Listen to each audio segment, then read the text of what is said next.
Now on our top story, France's military operation in Mali has begun more than 2 weeks ago now. So far, French and Malian troops have advanced pretty quickly. Assisted by the Air Force, they've managed to retake control of Kona, Gao and Timbuktu, all former rebel strongholds. But they still have a long way to go. Despite bombing the northern city of Kidal, the French are yet to send ground troops there.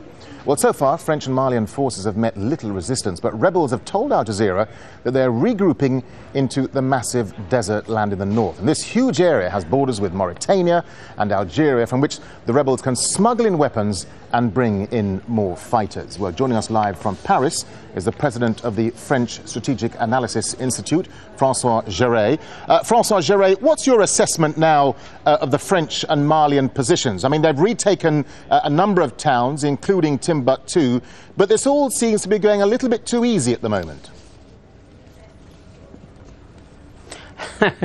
Well, I think that many people were waiting for a lot of hurdles, but you know, we have to take into considerations that the so-called rebels have been taken by surprise by the French intervention, which has been very, very important, massive, more than no one could expect. And we have the result today. The rebels have made a strategic mistake, which was to regroup and become some kind of a ground army. Okay. And they have become targets. Okay, well, that's an important point you make, because I mean, I wanted to ask you. I want to ask you: are these military successes just short-term or Pyrrhic victories? Because the rebels, as you say, are abandoning the cities. They may be regrouping in the desert. Is there now a wider fear of a large-scale guerrilla war? Well,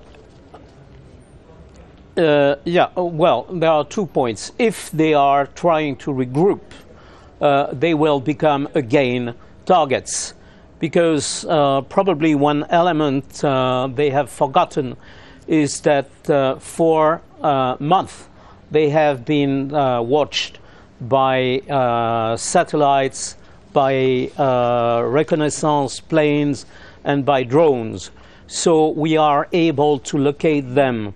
What is difficult is to differentiate when they are in small numbers from other groups which are harmless.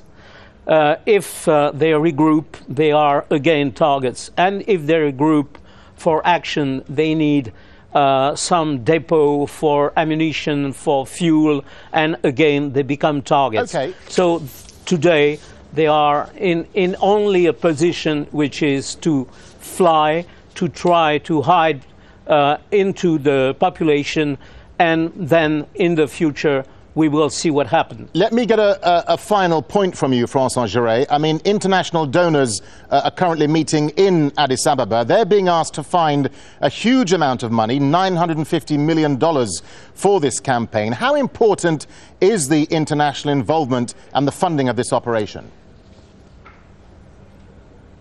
Well, since the beginning it was clear that the members of the European Union didn't want to engage on the ground. The US as well didn't want to have boots on the ground.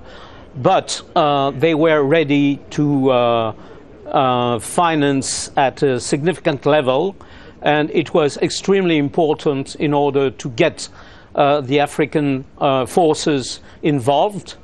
And also they are providing a significant amount of air logistics and reconnaissance and surveillance and intelligence. And that's what basically we need in order to have the job done. All right, Francois Gere, thank you for talking to Al Jazeera.